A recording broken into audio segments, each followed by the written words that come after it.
Hola, ¿qué tal? ¿Cómo están? Bueno, hoy ingresamos en primera instancia en lo que tiene que ver con más vinculado a la satisfacción y sufrimiento en el trabajo. Y estamos en primera instancia en la segunda parte del texto de Dejure que hemos un poco elaborado para nuestra materia, que era esta suerte de síntesis articulada de 3 conferencias que dio en su momento tanto en Buenos Aires como Rosario Christophe Dejure. Y después vamos a abordar sobre todo el tema de las ideologías defensivas del oficio, también de este autor, y vinculándolo también con el síndrome de violentación institucional que nos trae Ulloa como referente de la psicología institucional psicoanalítica. Bueno, a ver, primera instancia, un poquito para recordar y volver a meternos en tema. A ver, la psicodinámica del trabajo, de la cual es referente de Dejure, siempre nos traía esta frase un tanto provocadora, ¿no? Bueno, que el trabajo per se ya trae una gran cuota de sufrimiento. No solo por, digamos, como decimos, por el tema de poner el esfuerzo eh, en una tarea, sino porque, además, como siempre decimos, el hecho de ingresar a la institución del trabajo supone una nueva restricción, por ahí primero en tanto material, ¿no es cierto? No hay una libertad que uno pueda expresar permanentemente, sino que está justamente atado a alguna forma de organizar la tarea, los horarios, trabajar con determinados recursos, el hecho también de trabajar con otros que puede facilitar u obstaculizar, es decir, las manifestaciones de alguna manera cotidianas de, de esa tarea que puede producir estas restricciones o reglamentaciones o normativas, pero al mismo tiempo también justamente lo que se está planteando es que las organizaciones de trabajo también pueden ser de alguna manera, y en tanto estas líneas de trabajo que nosotros les proponemos, también la posibilidad de colaborar en la constitución de la identidad psicosocial. Eh, en la psicodinámica del trabajo, en su principio, en su historia, se denominaba psicopatología del trabajo, porque hacía sobre todo hincapié en las enfermedades, ¿no? Físicas, psicológicas, que producía como consecuencia de no solo del trabajo, sino del modelo de producción en el cual están insertas estas organizaciones del trabajo. Lo que pasa es que con el tiempo, y esto es lo importante de la investigación, ¿no? Realmente de conocer, de profundizar, no solo de tener un vuelo de pájaro o basarse en opiniones, sino que tiene que ver con años y años de participar de esas organizaciones, de compartir con los y las trabajadores en distintos espacios y formatos, ¿no? Puede ser una fábrica, puede ser una escuela, puede ser un espacio también de servicio social, por ejemplo. Bueno, también pueden ser mineras, o sea, también inclusive tareas de alto riesgo, ¿no? Espacios de construcción en altura, etcétera, etcétera. O sea que son años y años de investigación, de revisión de su propia teoría, es que se van dando cuenta que había algo más que los empieza como a interrogar. No era tanto las enfermedades que se producían y se continúan produciendo por la forma de organizar el trabajo, sino que empieza a aparecer lo que dicen ellos, la salud como enigma. Es decir, ¿cómo podía ser que frente a tanta explotación física y también subjetiva, pudiesen los cuerpos, y en todo caso los seres humanos, no solo soportar esa situación, sino incluso generar actividades, acciones que le permitieran llevar a cabo una tarea lo más eficazmente posible y con cierta cuota de placer y sobre todo no enfermando, es decir, sosteniendo un equilibrio en la salud mental. Es decir, ¿qué hacen? Ahí es donde empiezan a hacer hincapié justamente y empiecen a trabajar lo que hablábamos antes frente a la tarea prescripta, la actividad, lo real del trabajo, las formas de cooperación, de solidaridad. Obviamente que detrás también puede venir lo gremial, etcétera, pero lo que empiezan a dar cuenta son cuáles son esos recursos que los seres humanos colocan y desarrollan para no enfermar. Y no solo no enfermar, sino incluso hasta equilibrar esa salud mental. Ahí es donde surge entonces también que bueno, el trabajo como institución no solo produce sufrimiento, sino que también puede ser un factor, si se dan determinadas condiciones, un productor de satisfacción y placer. Y es un poquito lo que decimos ahí, ¿no? Cuando lo que venimos hablando siempre, cuando se encuentra sentido lo que se hace, este sentido se articula con los distintos sentidos de los campos en los que participa uno, que no son solo específicamente del trabajo, sino que el trabajo como aglutinador permite al mismo tiempo participar de otros campos como el educativo, el familiar, el laboral mismo, la posibilidad de recreación, de viajar, de conocer otras culturas, digamos, puede ser también esa posibilidad de anudar el trabajo a otros sentidos. Por eso muchas veces y para muchas personas la pérdida del trabajo en tanto y también identidad dificulta, precariza, obstaculiza o quiebra también este sentido y esta articulación con esos otros campos. Quiere decir que no es solamente quedarme sin trabajo, sino que hay ese derrumbamiento,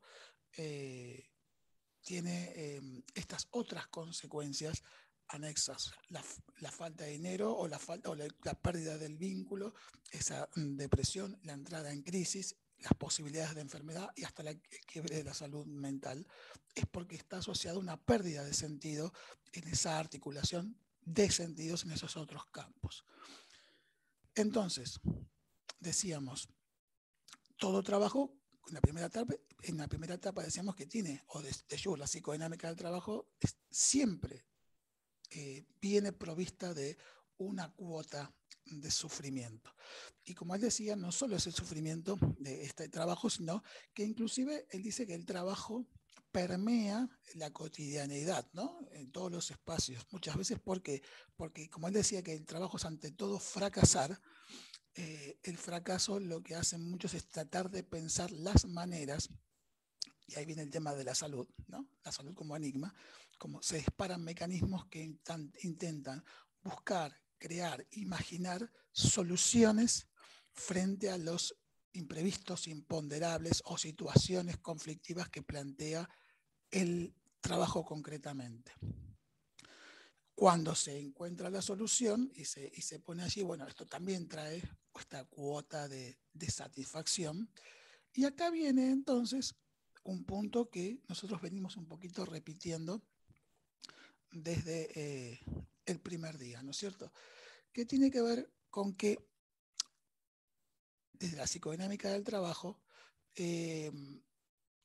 no solo se trabaja por la retribución de orden material. Recuerden un poco cuando hablábamos del sentido del trabajo, la historia, ¿no? Asociada a lo que suponía trabajar según los momentos, ¿no? Que si para algunos era como ese trabajo artesanal en el cual se pone el cuerpo era algo degradante porque el trabajo importante era el intelectual, etcétera, etcétera. Los mandatos religiosos, etcétera. Los cambios de modelo de producción, bueno, que van redefiniendo también lo que supone trabajar.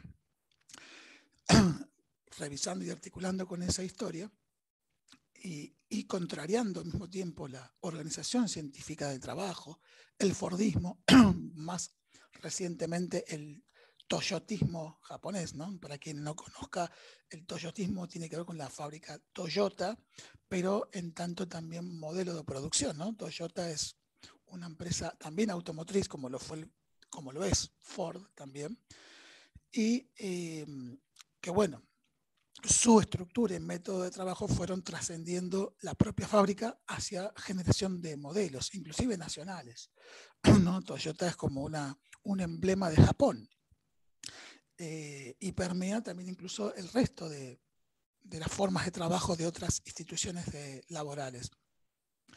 Entonces, contrariando de alguna manera ese sistema también de meticuloso, de, como siempre decimos, de la separación de conceptores de la tarea y ejecutores. Lo que va a plantear la psicodinámica del trabajo es que en realidad los seres humanos no solo trabajamos por esa retribución material, que es importante inclusive porque el mismo modelo de producción plantea que es necesario generar determinados intercambios para vivir la vida cotidiana, el acceso a la vestimenta, a la alimentación, a la salud, etcétera, etcétera. Más allá de que también, obviamente, ese mismo modelo de producción puede ser más o menos cuestionado, resistido, modificado, transformado, revolucionado, ¿no? O sea, como acá, ¿no? La relación instituyente, institucionalización, también que nos plantea el análisis institucional, aparece a nivel social.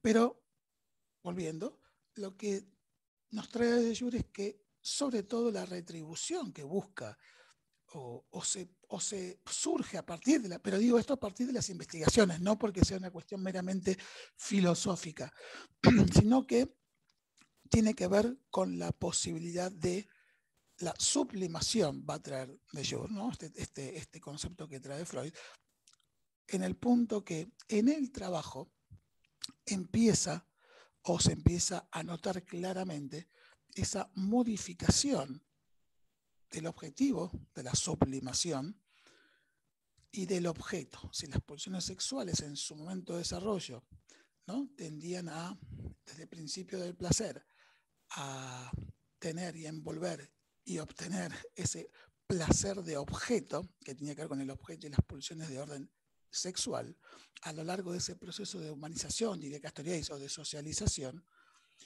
se van, y a partir también de la represión, para poder vivir en lo social, en la cultura, necesitan encontrar o redefinir otros objetos en los cuales poner esas cargas y energías, pero en este caso, en el trabajo, tiene que ver con aquello que es valorado socialmente. Y pareciera, traer la psicodinámica del trabajo, que la manera en que la sublimación se expresa en el trabajo, una de ellas, y muy fuerte, y que tiene que ver al mismo tiempo con las posibilidades de sufrimiento, satisfacción en la tarea, es el reconocimiento. Y ese, vuelvo a retomar, es una retribución simbólica, pero no, y esto también es clave, no es que hay la retribución simbólica es meramente narcisista y puesta en la persona. Primero es, y sobre todo, en la calidad del trabajo hecho, ¿sí?, en lo que se hace. Es ese el reconocimiento que vamos a plantear sobre todo. Como plantea de Jure después, primero es en el hacer y en todo caso luego tendrá incidencia en ese ser, ¿no? Acá una cuestión de orden más filosófico. Pero entonces, para que tengan en cuenta, cuando hablamos de reconocimientos, el reconocimiento de distintas instancias, en este caso de la organización de trabajo, ¿no?, desde pares, otros sectores, autoridades, la población destinataria de nuestros actos de trabajo, es sobre lo que hacemos, ¿sí? Sobre lo que hacemos, la calidad con la que lo hacemos. Y entonces va a reconocer dos instancias de ese reconocimiento. Uno que tiene que ver con el juicio, porque son de alguna manera juicios, ¿no?, valoraciones, evaluaciones que se van haciendo. Vuelvo a decir, no siempre son explícitas, no siempre están formalizadas, ¿no? El tema es cómo se manifiestan esos reconocimientos o la falta de ellos. Y tiene que ver, como decíamos, primero con el juicio de utilidad, que puede ser económica, social o técnica. Y hay algo que acá en este texto específicamente no se dice, pero es importante que ustedes lo puedan tener en cuenta para sus entrevistas, es de dónde proviene ese juicio de utilidad. Y puede ser tanto de las autoridades jerárquicas de esa organización del trabajo como de la población destinataria de ese trabajo, ¿no? En el caso que ustedes están viendo de las entrevistas, piensen quiénes son las autoridades en relación con ese trabajador que está siendo entrevistado y cuál es la población destinataria para poder ver si existen elementos o indicadores que surgen de esas entrevistas para dar cuenta o no de este reconocimiento. A veces puede estar no trabajado o invisibilizado, o a veces aparece explícitamente o incluso por la negativa, ¿no? Por su falta. Entonces, cada uno, igual como dice de Jure, es bien preciso.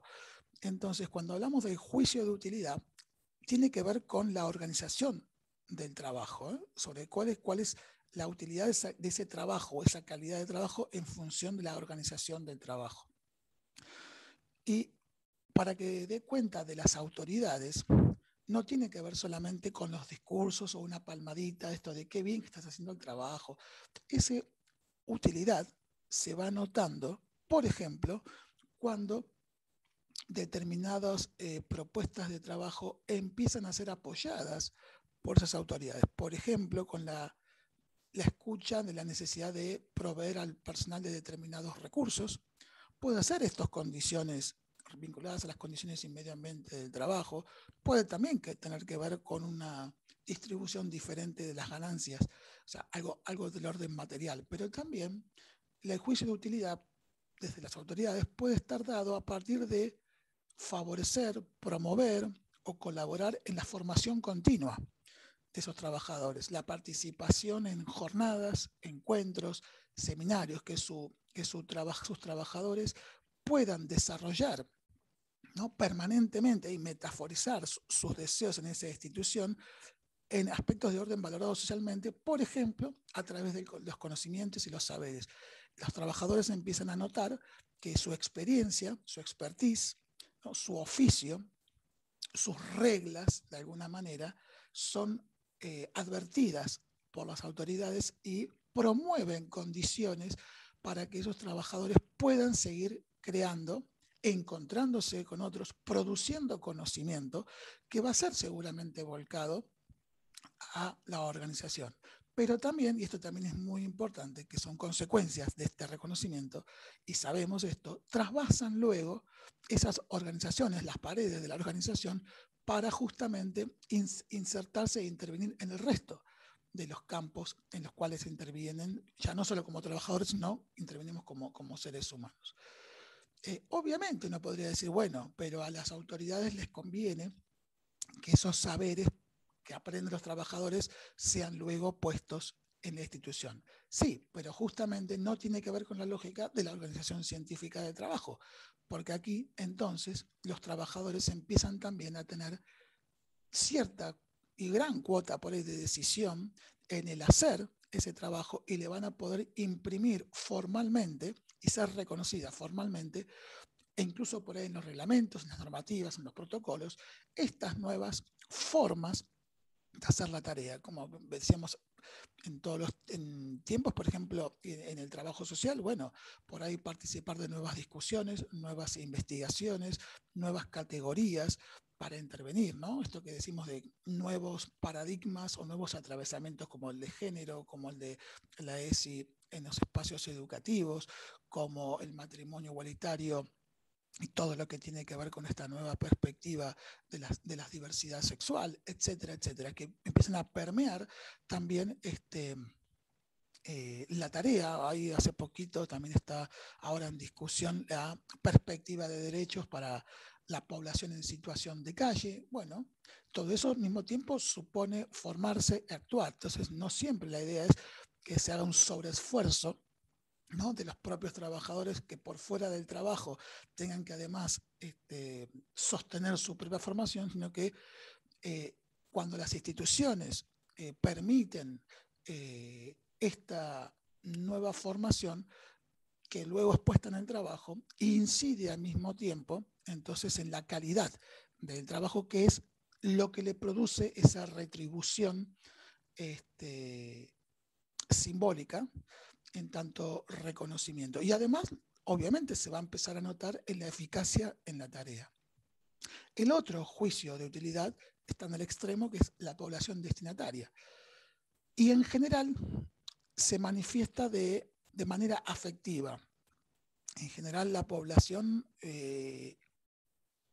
depende también, ¿no? La institución en la que uno trabaje.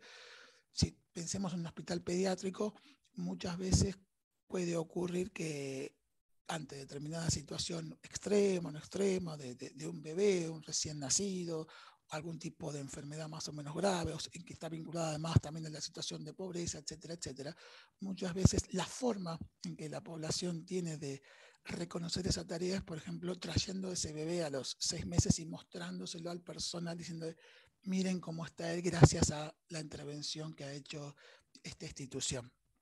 O a veces incluso con algún tipo de obsequio, muchas veces son alimentos, pero son las formas también en que la población destinataria afectivamente tiene de reconocer ese trabajo, incluso también discursivamente, a veces hasta incluso cuando las poblaciones en los medios salen a defender determinada institución barrial o comunitaria, entonces, y lo valoran por el hecho de que se atiende la salud de la población o la educación de la población, resaltan la tarea docente o hospitalaria o de un centro de salud, etcétera, etcétera, etcétera. O también, como pasaba en la entrevista del Centro de Mujeres Víctimas de Violencia de Género, que cuando ellas traen otras personas que antes no se acercaban a la institución y la recomiendan, ¿no? Esta también es una forma de reconocimiento, más inclusive al trabajo específico, pero traer a otras personas, generar otros vínculos, ser de alguna manera mediadoras estas personas entre la institución y el resto de la población destinataria, los barrios, las comunidades, son formas también de ser reconocido, ¿no es cierto? Cuando decíamos en la entrevista, la trabajadora social planteaba que la mayoría ahora de la gente que se acerca al centro del CM, como le decimos en la entrevista, a la institución ya no era tanto por derivación o por lo judicial, sino por el boca a boca de la gente. Bueno, ella lo describe con mucha alegría porque es la propia población que se ha apropiado del trabajo del centro y son ellos que están bien en el territorio profundo, los que reconociendo la manera de hacer el trabajo, la calidez del vínculo y la profesionalidad en sus intervenciones, y sobre todo también la eficacia, la tarea que ha atravesado esa vida cotidiana de esas mujeres y la historia de esas mujeres, son ellas mismas las que traen esas otras mujeres por las cuales antes quizás no se llegaba a ellas, y son ellas el mediador del vínculo de confianza. Entonces, esa población destinataria también tiene que ver con ese juicio de utilidad social y técnica, ¿no?, de esa institución. Entonces son como los dos extremos en el marco de juicio de utilidad. Y después está lo que de Jure menciona como el juicio el más difícil de obtener, pero al mismo tiempo el más valorado, que es el juicio que brindan los pares, es el juicio estético o de belleza, ¿no?, de la obra bien hecha. Esto por ahí lo diría más Mendel, pero tiene que ver con las formas, los métodos en los cuales se llevan a cabo la tarea. Y acá traigo algo más que dice luego de Jure, vinculado a los niveles de sublimación. Entonces él plantea en un principio que hay como, en la sublimación del trabajo, hay como una, por ahí, primera instancia de, podemos decir, si se quiere, poco más narcisista, pero que es necesario reconocerse, ¿no?, en esa comunidad, por ejemplo, de trabajadores sociales. Hay primero un registro de ese, como dice él, es un espacio de investigación, yo hago las cosas como estos otros investigadores, ¿no?, como una especie de, ¿cómo se podría decir?, conjuro contra la soledad, ¿no?, va a decir él. Entonces, está esa primera instancia, pertenecer a determinada comunidad profesional, en este caso póngale el trabajo social, reconocerse primero uno. Pero también en esos dichos surge algo que él plantea como lo creativo, lo original, ¿no? Y acá podemos traerles esto. Fíjense las vinculaciones, cómo autores van llegando a las mismas conclusiones aunque utilicen otros sentidos u otras categorías, pero llegan a puntos similares, o inclusive que sirven de fuente. Mendel va a plantear la fuerza de creación, ¿no? Las posibilidades de condiciones de generar y desarrollar esa fuerza de creación en las instituciones. Castoriadis va a hablar de, si hay algo que nos distingue a los seres humanos, es la capacidad de imaginar. Y en tanto imaginario radical, la raíz como cuestión de creatividad, está la cuestión de los imaginarios instituyentes que se transforman en imaginarios efectivos. Si bien esto a nivel social, es una construcción colectiva y anónima que utiliza la capacidad de crear algo donde allí antes no estaba, ¿no? Donde no es una consecuencia de causa-consecuencia, sino que es una creación específica de una comunidad, inclusive a veces con medio ambiente similar, condiciones técnicas similares y determinado nivel educativo similar. Sin embargo, se producen creaciones similares pero al mismo tiempo diferentes, novedosas o reinvenciones.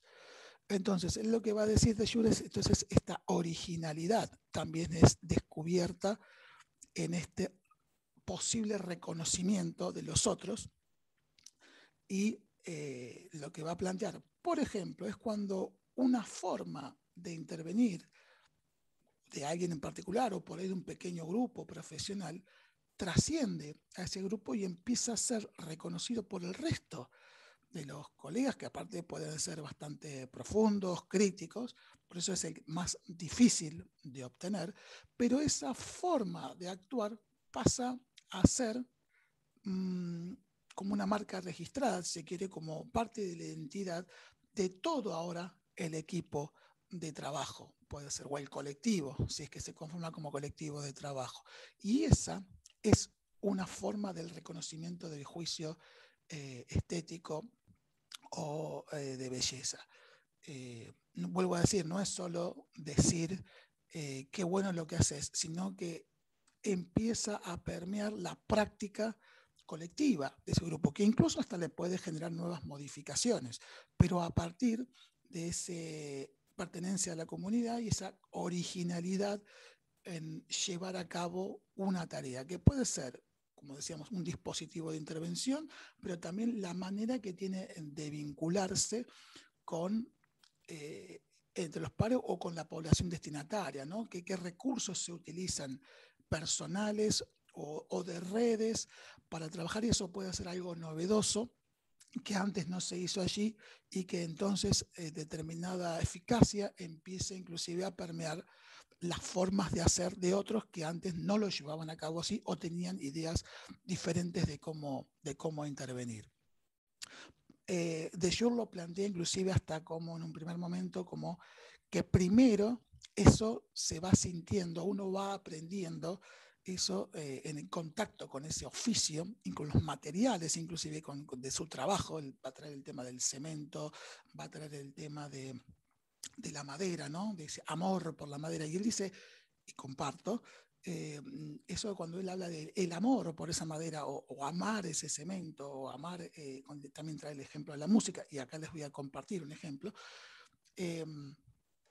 Lo que quiero decir es que primero hay una sensación corporal antes que intelectual, ¿sí? Entonces ese reconocimiento aparece también cuando alguien que comparte el oficio lo tiene que primero sentir para entender y reconocer eso que alguien cotidianamente y que no pertenece a esa comunidad no podría llegar a comprender del todo. Y acá entonces quiero compartirles desde el mundo del arte, y de paso también les recomiendo que si quieren la vean. Es una película bastante antigua ya de Milos Forman, que es una historia sobre la vida de Wolfgang Amadeus Mozart. Y hay un tramo, y esto deja claramente ejemplificado a qué se refiere de Jure de alguna manera, con este reconocimiento desde lo corporal, ¿no? Alguien que conoce, entiende la música, en este caso la orquestación, en este caso, y cuando les adelanto un poquito acá la escena para que se pueda entender, Mozart necesita ser mantenido financieramente y, si bien él ya es conocido, necesita participar de la corte austríaca, si mal no recuerdo, y entonces pide ayuda, su esposa, sin que Mozart sepa, le pide ayuda a lo que es el músico de la corte oficial, que es Salieri, y bueno, van a ver lo que le pasa a Salieri, que es un entendido en la temática, cuando vean esta escena, y bueno, espero que se escuche, y después si quieren véanla por ahí con el idioma original y subtitulada, que eso no lo encontré subtitulado, entonces se los paso en traducido, bueno, en español, pero traduce muy bien. Esto es una escena donde Salieri, que es el que se ve allí, lo va contando ya de viejo y se lo está contando a su cura confesor, porque bueno, está cerca de la muerte y él le cuenta esa vida que tuvo junto a Mozart. Pero acá lo que interesa es, fíjense, el reconocimiento y cómo se plasma ese reconocimiento de orden corporal, y lo puede sentir porque, como conoce sobre el tema, puede reconocer esa genialidad de algo que él nunca había escuchado, ¿no? Bueno, esperar que lo vean y me dicen. Los originales. Sí, no hace copias jamás.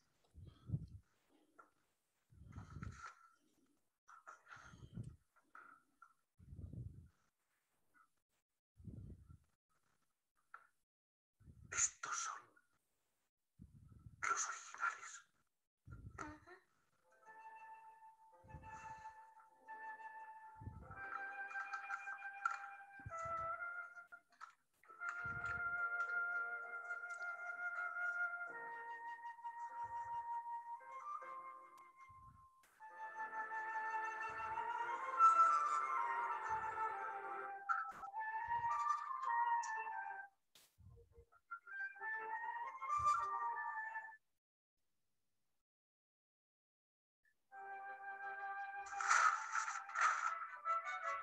Sorprendente, más aún increíble. El primero y único borrador de su música. A pesar de ello, ni una sola corrección, ni una. Se limitaba a transcribir la música que surgía de su cabeza. Página tras página, como si estuviera escribiendo al dictado.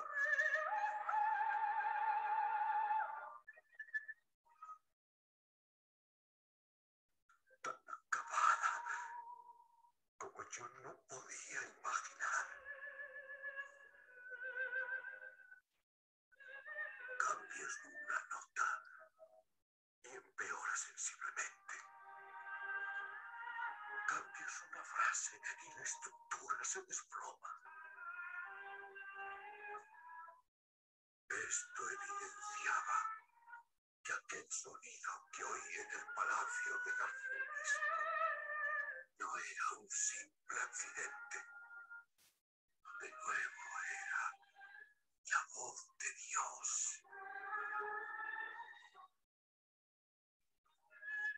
que surgía en el entramado de aquellos meticulosos trazos.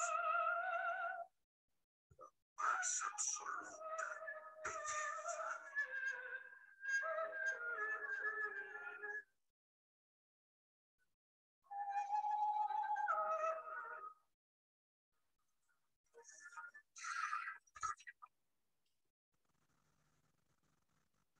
¿No es buena?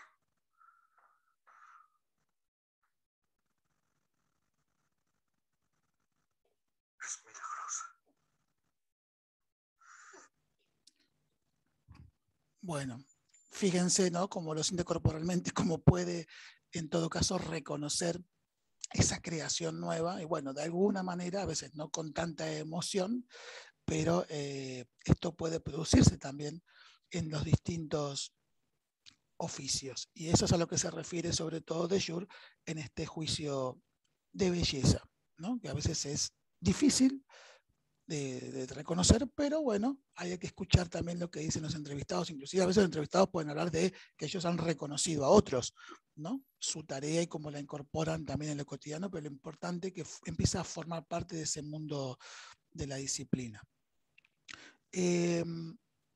Otra cuestión, entonces, que él plantea de estas instituciones donde por ahí no se puede entonces generar esta sublimación y sobre todo los nuevos tipos de organización del trabajo, es lo que dice que el sufrimiento, en todo caso, o históricamente, si el sufrimiento era más producido por las condiciones de trabajo, específicamente hoy las patologías, ¿no?, físicas y psíquicas son, o hay que estar atento a lo que es la organización misma del trabajo. Obviamente que cuando él plantea, si estás expuesto a peligros de orden biológico, ¿no?, o químicos, ¿no?, como biológicos como los virus, inclusive la pandemia específicamente, que estamos o hemos pasado en los espacios de trabajo, o los químicos si tiene que ver con la manipulación específica de determinados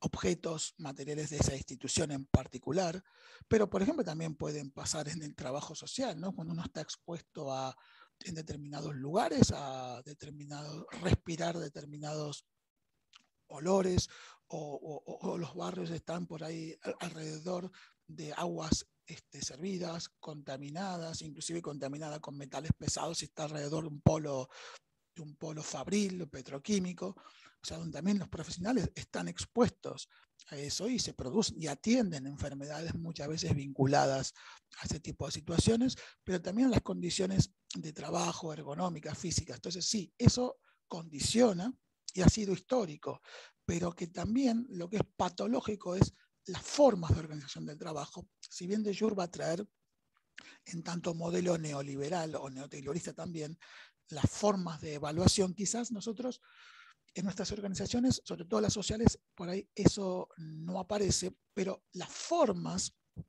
que tienen muchas veces de ser por espasmos, ¿no?, saltos, cambios permanentes, incluso la falta de evaluación de la tarea que se realiza, genera también en la organización patologías, ¿no? Esto de justamente cuando no hay reconocimiento, y acá viene el otro punto, cuando hay ataques a la solidaridad, a la cooperación, cuando las formas de trabajo que tienden a priorizar meramente lo individual y no ser reconocimiento entre pares o de las autoridades o de la población destinataria, empiezan a surgir muchas veces, sea por acoso, sea por formas precarias de contratación, donde cada uno contrata con la institución de manera tal que no se produce una solidaridad específica por formar parte de determinado grupo, cuando entonces la institución en su organización tiende a favorecer la competencia entre los propios trabajadores del mismo sector, de la misma tarea, frente a estrategias de cooperación, a tal punto que siente, en este caso, podría ser lo que Salieri podría ser que algo de eso le ocurre con su envidia, pero bueno, después hay que ver las películas, pero el punto es que muchas veces ya el trabajador no quiere o no desea que su compañero o compañera trabaje bien, porque más que hermanarse en esa tarea que pueden sublimar a ambos o un grupo, se lo tiende a ver como un problema, porque si esa persona trabaja muy bien, puede ser uno mal mirado, entonces pasible de ser despedido o degradado. Entonces ya no se está sublimando en la tarea, poniendo todo porque justamente hay otros factores de tensión que llevan a competir entre trabajadores en lugar de construir un oficio en conjunto. Mismo de Jure va a decir que inclusive cuando la institución apela a estas formas de trabajo individualizadas, competitivas, el resultado de la producción, aún para la institución, es de muchísimo menor nivel que cuando se favorecen las instancias colectivas de cooperación. Y también acá hay cuestión de que, hablando de lo que llama también el sufrimiento ético, que justamente esta nueva organización del trabajo hace, dice él, cobardes a los trabajadores cuando, por ejemplo, notan ciertas formas de acoso, ¿no? O de maltrato permanente, y justamente al estar individualizados y en ese intento de ruptura de esas estructuras de cooperación, muchos o muchas trabajadores que ven que ese otro compañero está siendo maltratado, hacen oídos sordos o vista gorda por el temor a perder esa tarea o porque conviene que esa persona no esté más y uno puede ocupar el puesto. Obviamente que cada país, cada institución tiene su característica. Por ahí en Argentina verlo de esta manera tan extrema, por ahí no es tan así. O por las organizaciones en las cuales nosotros nos desenvolvemos, pero en organizaciones que sobre todo priorizan la renta, la ganancia, la competencia. Esa competencia no es solo para afuera o entre empresas, sino inclusive al interior de esas instituciones. Pregunten, no sé si ustedes trabajan, pero pregunten a cualquier persona que vende productos bancarios, como a veces tienen a sus supervisores atrás diciéndoles, estás hablando mucho, háblale poco, cortale, e incluso, va a decir de Jure en los anexos, que se les pide a algunas empresas que directamente mientan. Directamente, va a dar el ejemplo de una empresa telefónica de cómo se les miente directamente a los adultos mayores que no entienden mucho la dinámica, solamente para venderles productos que inclusive ya tienen, más allá de que no los necesitan, sino que ya los tienen, y cómo manipulan el discurso para poder obtener esa inscripción a la institución. Y al mismo tiempo, los que están mintiendo y vendiendo eso son acosados y maltratados por sus instancias de supervisión, ¿no? Entonces el tema es que el trabajador siente que al mentir en su trabajo no está haciendo lo que debe hacer y empieza a producir una suerte de traición sobre ese pacto sublimatorio, y no solo hay una cuestión despectiva sobre el otro, sino que empieza a haber una desestima, una caída de la autoestima sobre uno mismo, una autoculpabilización, y como dice de Jure, tienen razón de sentirse así, porque es verdad que en este tipo de instituciones esa lucha del todos contra todos existe y pone en tensión y en un extremo la tarea cotidiana. Pero esto al mismo tiempo no solo produce un sufrimiento ético, sino que también se puede traslucir, ya también como un poco lo traía Nefa, en cómo incide en los riesgos psicosociales del trabajo, y acá, como diría de Jure, en el sufrimiento en la tarea, y que ese sufrimiento se puede trasladar a patologías. En este caso también está muy interesante lo que dice de Jure respecto a cuando uno habla de que el reconocimiento va hacia la calidad del trabajo y no necesariamente lo ético, porque el trabajo bien hecho, reconocidos por otros, a nivel también ético y filosófico, tiene que ver sobre hacia dónde está dirigida la tarea. Entonces, él va a dar el ejemplo de uno puede ponderar y reconocer la eficiencia, la administración, la organización sobre el tema de un transporte, pero el transporte tenía que ver con cómo eficazmente se trasladaba a judíos a la cámara de gas, a un campo de concentración.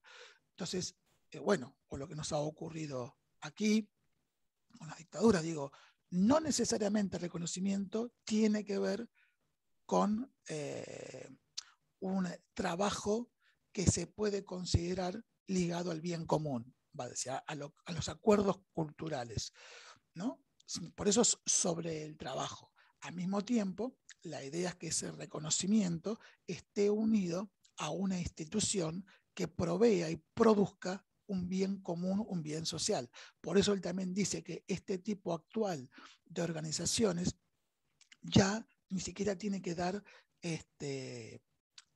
explicaciones de a qué aporta esa institución a lo social, ¿no? Dice él, antes, aún en estado de explotación, esas empresas tenían que proveerle algo a lo social. En muchas cuestiones ahora, donde la perspectiva neoliberal apunta solo y claramente a esa cuestión individual, a esa cuestión del sálvese uno mismo, de que vos sos tu propio jefe, de esta cuestión de la genialidad individual, que fíjense que un poco de Jure le critica a Freud cuando dice que solo los genios aparecían como grandes sublimadores, y acá lo que de Jure trae es que todo trabajador tiene cuotas para sublimar en esos espacios organizacionales y no depende de un genio. No solo Mozart sublima, sino que todos en determinado momento estamos sublimando en esos espacios de trabajo. Bueno, como les decía, entonces pareciera que hoy, vuelvo a decir, él lo plantea para Francia y más para Europa, pero este tipo de empresas, ¿no?, multinacionales sobre todo, de grandes capitales y de competencia entre ellas, tienen ya ni siquiera que explicar por qué hacen lo que hacen, ¿no? Quizás en nuestro país todavía eso es reclamado, aunque con más o menos éxito.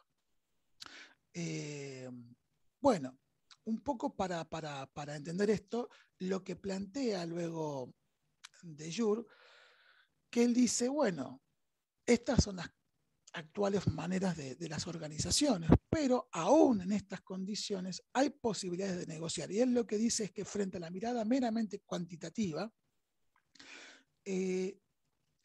los propios trabajadores tienen que hacer el esfuerzo de poder imponer de alguna manera, explicar a esas administraciones más burocráticas, más cuantitativas, que dicen no conocen claramente el oficio y cómo se hace, aprender a discutir argumentadamente y fundamentadamente sobre lo que se hace, para que esas organizaciones puedan ser, tener una gran cuota de la perspectiva de estos trabajadores. Él lo plantea en esos espacios de deliberación que él mencionaba un poco en la primera parte, y también tiene que ver en las posibilidades de intervención, de construir argumentos, ¿no?, que permitan disputar los sentidos en el espacio de trabajo. ¿Por qué, dice él? Porque el trabajo, como lo venimos planteando desde el primer día, es clave, y él lo reconoce hasta inclusive como una segunda oportunidad que tenemos los seres humanos, un poco inclusive también contrariando los primeros análisis de Freud, en el que hay, y porque las investigaciones así lo han planteado, que no solo se va a sufrir en el trabajo, sino que tiene estas posibilidades de generar placer. Y entonces él dice que muchas veces, y fíjense, cierta similitud de alguna manera con también de incluir lo familiar, ¿no?, desde Jure, que no lo plantea así, digo, cuando hablamos del esquema psicofamiliarista mendeliano, él dice, ¿no?, bueno, no todos salimos de la niñez y la adolescencia con estructuras y identidades psicosociales construidas fuertemente para desenvolvernos en el mundo. Entonces él encuentra que la salida del ámbito familiar tiene una segunda oportunidad en el caso, ¿no?, que salgan rotos, dice él, ¿eh? Dice acá, por eso lo pongo textual, muchas veces un poco lastimados, destruidos. Y él dice porque nuestros padres no fueron capaces de permitirnos tener un desarrollo satisfactorio de nuestra identidad. Obviamente esos padres, esas familias también son víctimas de esos modelos de producción. Entonces él dice, esta segunda oportunidad la puede brindar este espacio de trabajo. Y él dice, siempre va a ser el trabajo lo que nos puede permitir esto. Entonces, por eso él dice que si las instituciones, y acá cito textual, los trabajadores, aquellos trabajadores que están privados del trabajo, están en una situación psicológica mucho más precaria que aquellos que tienen la suerte de poder ponerse a prueba de la sublimación, ¿no? Entonces acá podríamos decir un poquito lo que veníamos trabajando, ¿no? Cuando esa energía pulsional puesta en el trabajo puede ser recuperada, y tiene que ver cuando uno concibe, ¿no?, parte de esa tarea, puede trabajar, y acá viene cooperativamente en las distintas instancias, horizontales, verticales, cuando esa sublimación aparece puesta en la tarea, valorada socialmente, entonces puede, de alguna manera, esas energías que iban a un objeto primero sexual, poder modificar su curso hacia objetos laborales, en este caso, pero que son reconocidos socialmente y que puede permitir el acceso a otros campos de lo social, entonces ahí habrá más posibilidades de generar placer, ¿no?, inclusive desde este reconocimiento, autorreconocimiento de otros, y de otros en la cadena jerárquica o de la población destinataria y entre pares, ahí va a haber posibilidades de generar satisfacción en la tarea. Y esta segunda oportunidad, como dice de Jure, de constituir esa identidad, la identidad psicosocial que nos planteaba también Mendel, también a partir de las organizaciones del trabajo, por ahí desde otros dispositivos y con otras formas, ¿no? Bueno, pasado esta instancia, vamos al otro aspecto que plantea de Jure y que tiene que ver un poquito con lo que veníamos mencionando, con este último punto, ¿no? Cuando estamos ante instancias de no reconocimiento, de ruptura de la cooperación, de la participación en esa concepción de la tarea, de la imposibilidad de hablar sobre esa tarea y de argumentar lo que se hace, incluso de las dificultades y temores que produce el trabajo, en realidad queda, dice él, reducida la relación con la institución del trabajo a capacidades individuales. Y esos pueden ser factores que producen actos fallidos. Y ahora vamos a ver unos que son los sistemas defensivos. Acá voy a ver si pueden ver bien todo el power. Entonces, como les decía, este ya es un poco el segundo texto, ¿no? Entonces, lo que va a decir de Jure, retomando un poco también lo que habíamos al principio, es que todo trabajo profesional, y dice, por más sencillo que sea, es disparador de ansiedades, ¿no? Acá ya nos metemos un poquito más en el ámbito de lo psicoanalítico. Entonces, como decíamos, tiene que ver con esta naturaleza específicamente psicoanalítica en la medida que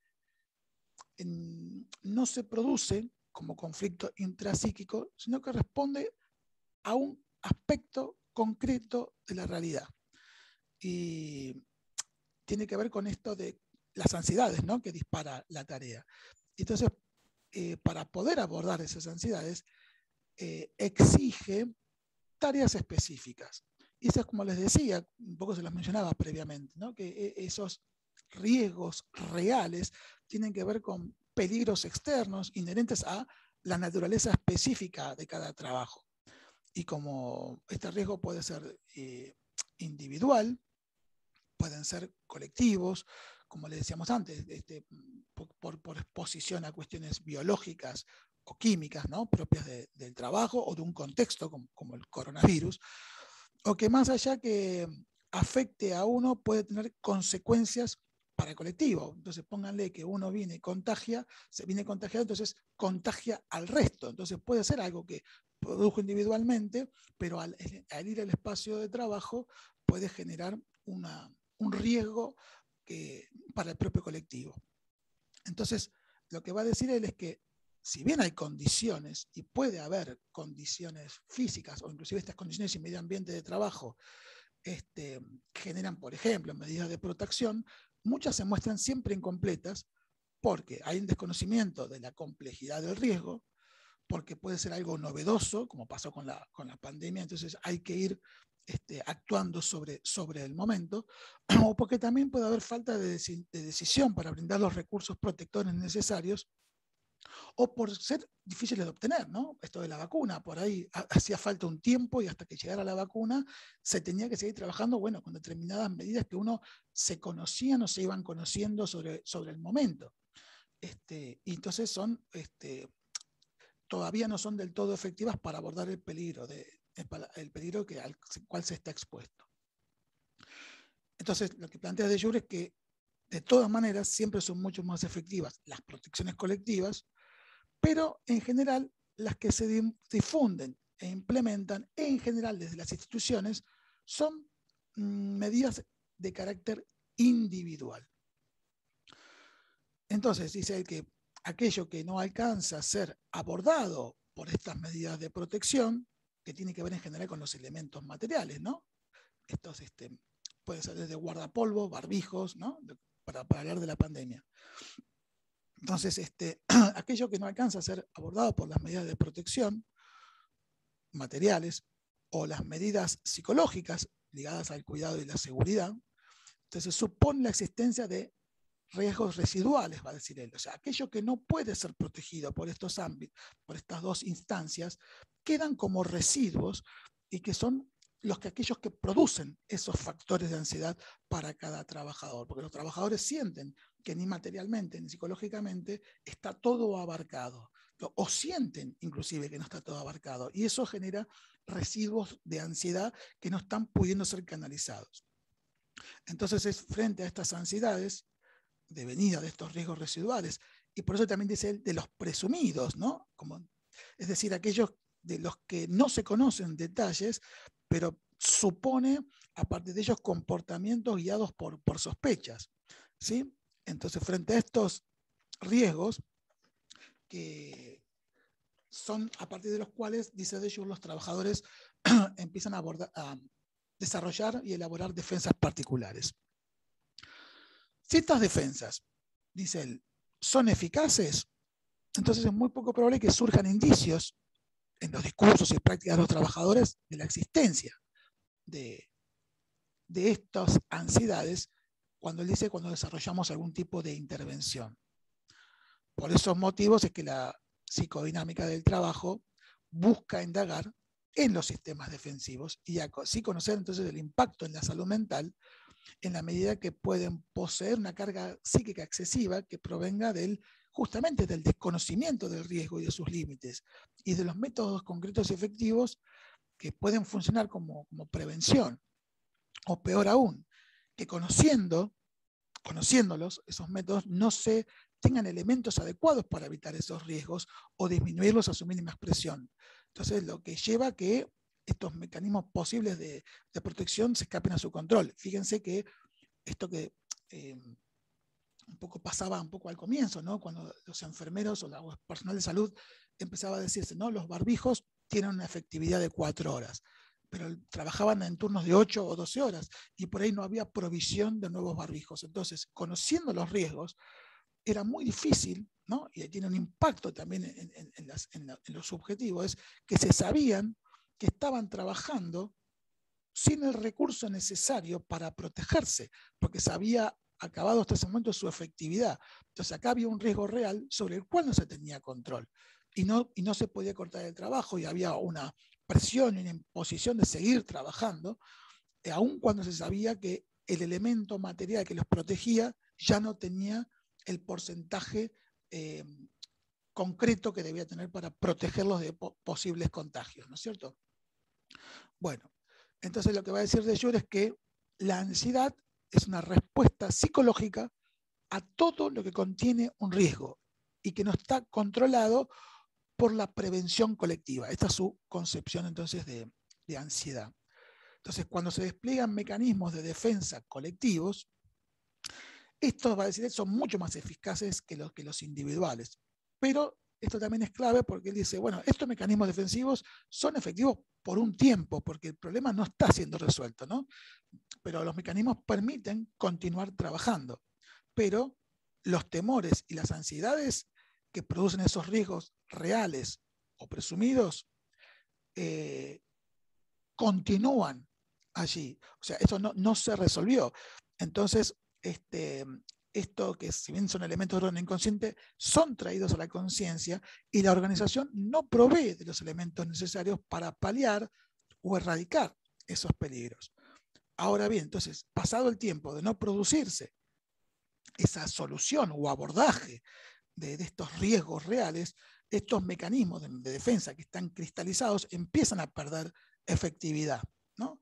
Entonces el monto de sufrimiento psíquico comienza, cuando hablamos de economía es esto, estas ansiedades, estos temores, al punto de que los mecanismos de defensa empiezan a hacer agua, aun cuando sean colectivos, empiezan a suponer, en tanto se sigue trabajando, un monto de sufrimiento y energía que se va acumulando durante las jornadas de trabajo y llevan muchas veces a formas de respuesta. Estas formas de respuestas pueden ser la negación del riesgo, ¿no?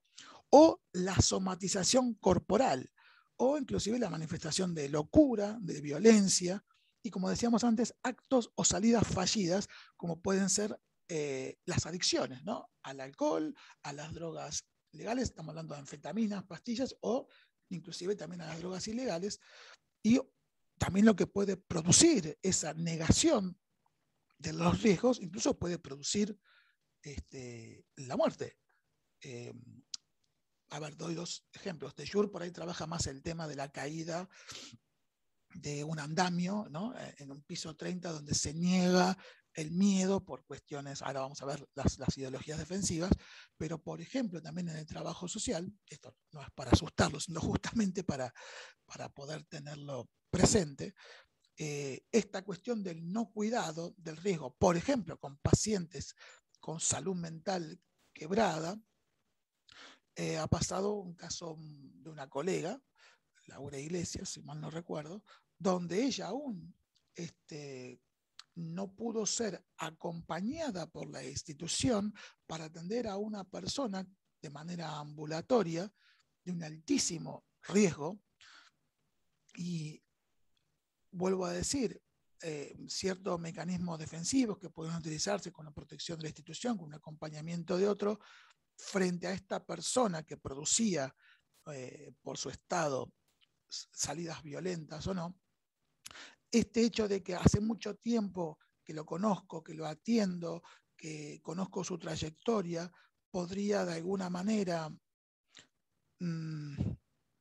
estamos haciendo interpretaciones, ¿no? Pero quiero traerlo como ejemplo, en tanto situación extrema, negar de alguna manera el peligro que suponía estar solo con esta persona en su vivienda.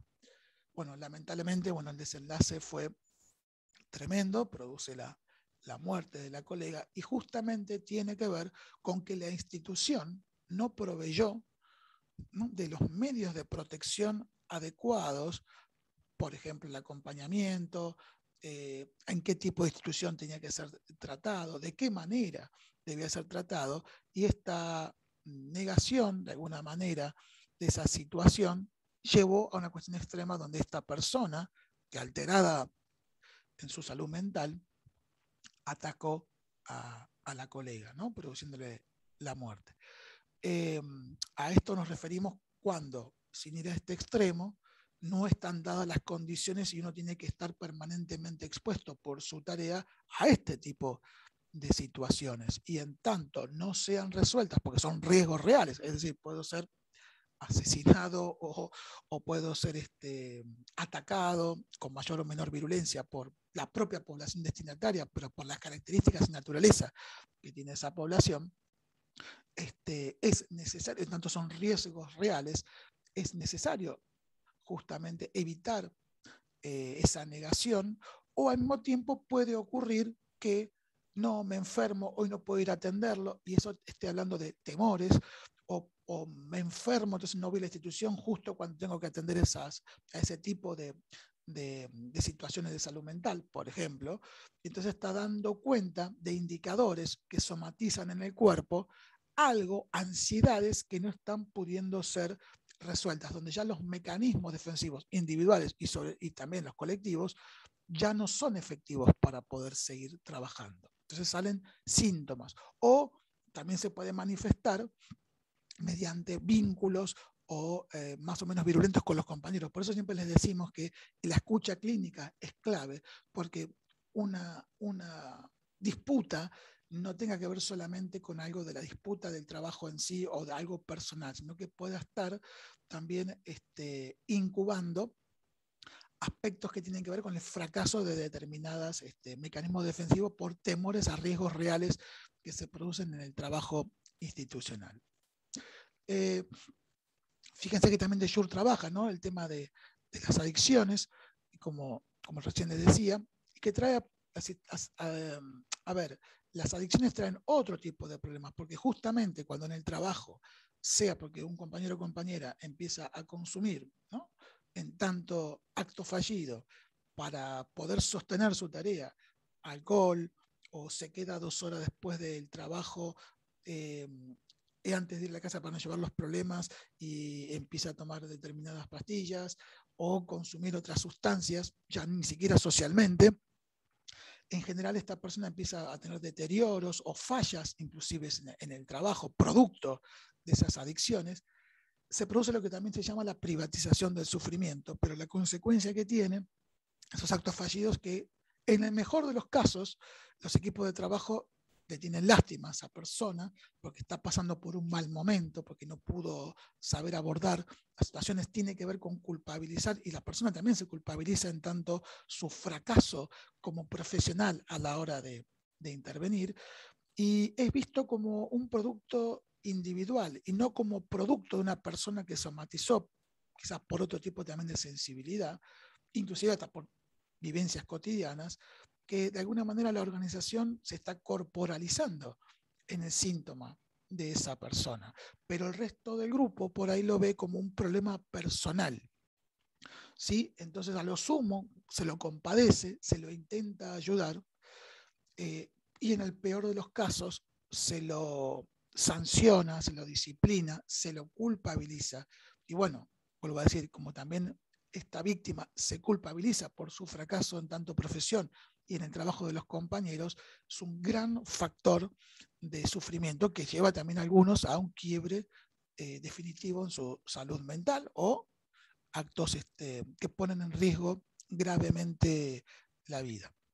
Entonces, esto también son los riesgos de la organización del trabajo cuando no puede abordar estas situaciones, y sobre todo cuando los mecanismos defensivos colectivos empiezan a perder su efecto por la duración en el tiempo, porque no resuelven los problemas de base y nadie está viendo que estos son productos de la organización del trabajo.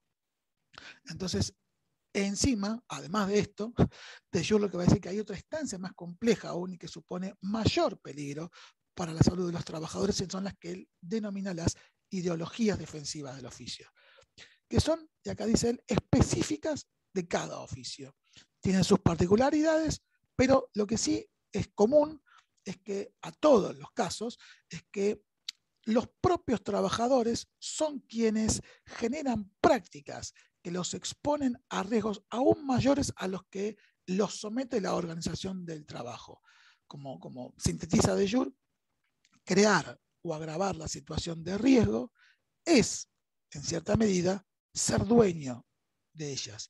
Les confiere valor simbólico en la medida que los trabajadores adquieren la iniciativa y el dominio sobre el peligro, y no, como lo es en la realidad, que el peligro se abate sobre ellos, independientemente de su voluntad. Entonces, Deleuze luego va a dar ciertas características, ¿no? Primero, que tienen como objetivo enmascarar, contener y ocultar una ansiedad grave. Entonces, estas ideologías defensivas, estas prácticas que llevan a cabo los trabajadores, producen una fachada, va a decir. En segundo término, siempre las ideologías defensivas son de carácter colectivo y particular en la medida que son dueñas de una especificidad en relación con la naturaleza del trabajo. Y es la participación de todos en esas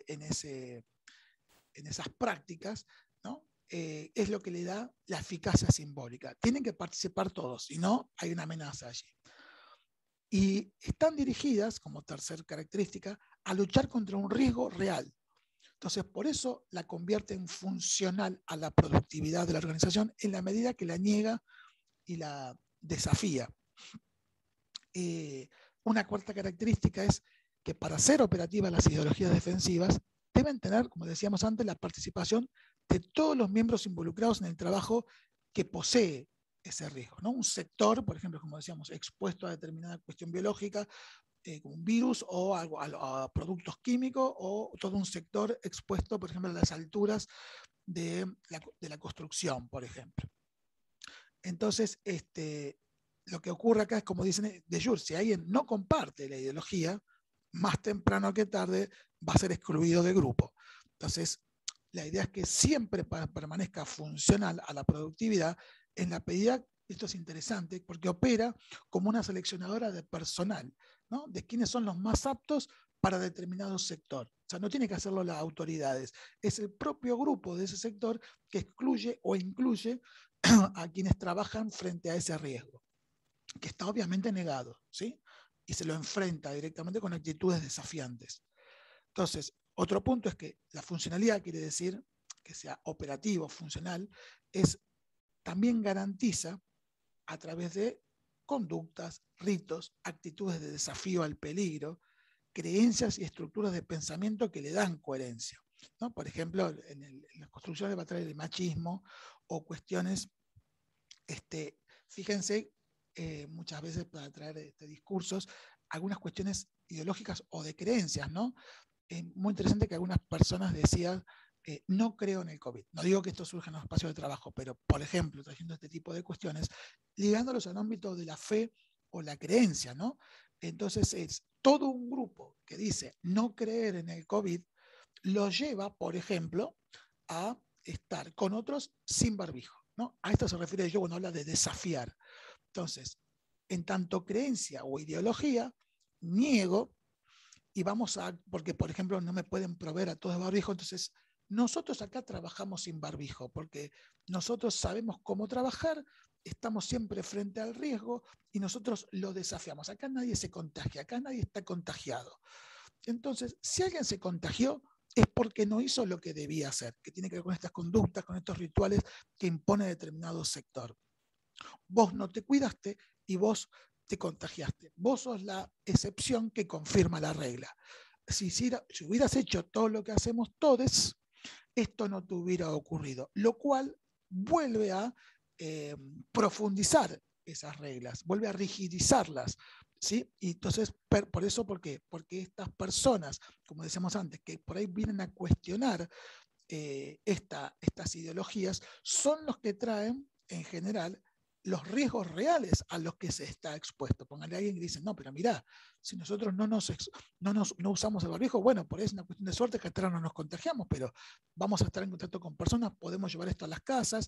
Entonces, esta persona que trae la realidad, ¿no?, concreta al grupo, en general es vilipendiada y es excluida, sea por, van a decirle, ¿no?, maricón, miedoso, acá los machos nos la bancamos. Entonces, estas ideologías sirven para decir qué personal tiene que ver acá. Y al mismo tiempo a la institución le es funcional porque no hace falta que provea, por ejemplo, determinados recursos para protegerlos de esos riesgos, ¿no? Entonces, por eso son también fallidos. Entonces, para retomar un poquito las características, lo que va a decir que las ideologías defensivas del oficio desplazan los mecanismos defensivos individuales, como les decía recién, o sea, todo aquello que trae alguien y entonces lo tornan obligatorio para quien desee pertenecer a ese sector. O sea, si vos querés pertenecer a este sector, tenés que compartir esta ideología colectiva. Entonces, fíjense que, digamos, ¿por qué? Porque, como les decía antes, recordarle al grupo a alguien que trae esta cuestión y amenaza esta colectividad defensiva, sería traer otra vez los riesgos del trabajo a la cotidianeidad y que estos justamente no pueden ser atenuados con las medidas de seguridad que provee la institución. Entonces, por eso lo que aclara de Jure es que cuando se manifiestan este tipo de comportamientos colectivos como ideologías defensivas del oficio, estas conductas, dice él, devenidas de las ideologías, no pueden ser percibidas como inconsciencia o inmadurez. El punto más grave es que las ideologías defensivas del oficio siempre supone la existencia de sacrificios y mártires, va a decir él, que vienen a, como lo decía recién, que vienen a confirmar la importancia de no apartarse de la ideología del colectivo. Entonces, aquellos que no han hecho lo pautado son los que tienen accidentes, los que padecen graves situaciones físicas y o mentales, y confirman al grupo la necesidad de sostener la existencia de esa defensa colectiva singular. Entonces, paradójicamente, es interesante esto de lo que plantea de Jure, ¿no? Porque dice que justamente algunas de las características de las organizaciones actuales, que son individualizadas, que rompen con lo estructural, lo cooperativo, evitan el contacto permanente, aunque estén todos juntos, pero evitan la tarea en común, paradójicamente, al mismo tiempo han disminuido, ¿no? Disminuyen la posibilidad de constituir ideologías defensivas del oficio porque justamente necesitan de un grupo, de un colectivo para poder constituirse. Pero bueno, no quiere decir esto entonces que ellos promuevan este tipo de organizaciones, sino que, bueno, de alguna manera lo han parado. Pero obviamente estamos hablando acá de que Jure, cuando habla de organizaciones que permiten metaforizar esos deseos, está hablando también de, como decíamos antes, de las estructuras de tipo cooperativa. Entonces, lo que dice de Jure es que cuando esto existe, no es la ideal promover instituciones individualistas, sino generar algún mecanismo de intervención que le permita a todos los trabajadores reflexionar sobre el trabajo, en nuestro caso podríamos decir de alguna de nuestras corrientes, y que les permita dar cuenta de esos riesgos a los cuales están expuestos y cuáles pueden ser las cuestiones de recursos, de perspectivas de la institución, de comportamiento de ellos, de cómo llevar a cabo la tarea, que no lleve a exponerlos a estas situaciones y a generar mecanismos defensivos extremos, como la ideología defensiva del oficio, que los expone aún más de lo que les provee la institución. De hecho, hay muchas instituciones, inclusive ahora con leyes, donde están a veces los recursos apropiados, quizás no todos, y por eso los trabajadores desafían, ¿no?, determinadas situaciones reales, como diciéndole, si yo con esto no me voy a proteger del todo, no me hace falta ni siquiera ponérmelo. Vas a ver cómo nosotros lo solucionamos por nuestra expertise. Entonces a veces pueden ver colgados cascos, pueden ver colgados antiparras, etcétera. Y en todo caso, aquel trabajador que se agachó, se golpeó la cabeza, le entró una viruta en el ojo, es porque no lo supo resolver él, porque no hizo las prácticas tal como está planteada por el grupo para que eso no pase. Pero al mismo tiempo, como le decía, le ahorra a la institución determinados recursos, cuando en realidad debería trabajarse en prover realmente cuáles son los riesgos, el alcance de esos riesgos y poder abordarlos todos para que no quede nada de lo presunto, que es justamente aquello que produce ansiedades y tiene una carga psíquica de sufrimiento muy importante. Bien, esto es entonces, como les decía, el extremo, ¿no?, de los comportamientos que en tanto son, a ver, cuando hay ideologías defensivas del oficio que se ponen en juego en determinadas instituciones, es porque lo que hay que saber es que ese grupo o esos trabajadores están en un sufrimiento altísimo. Entonces, esto también es un punto clave para dar cuenta de que estas patologías deben ser abordadas, no dejadas libradas justamente a la resolución fallida de los trabajadores. No estamos acá culpabilizándolos, ¿no?, sino justamente leer esta complejidad, porque hay un problema grave que se está llevando a cabo y que además de todo va a incidir en la eficacia de esa institución. Bueno, acá no había pasado la placa, pero la tienen ahí respecto a los puntos que estábamos trabajando de la ideología defensiva del oficio. Así que, pero igual, esto les va a quedar en el PowerPoint. Para cerrar, también lamentablemente vinculado al sufrimiento, pero está la idea también con una propuesta superadora, es lo que nos trae Ulloa. Recuerden que Fernando Ulloa era referente de la psicología institucional psicoanalítica, y acá él nos trae un tema de, bueno, cómo surge el sufrimiento y otra perspectiva también para ver el sufrimiento en las instituciones. Entonces vamos a ver algunas claves del texto, que si bien es complejo, pero para que puedan entender un poquito sobre qué punto lo estamos considerando.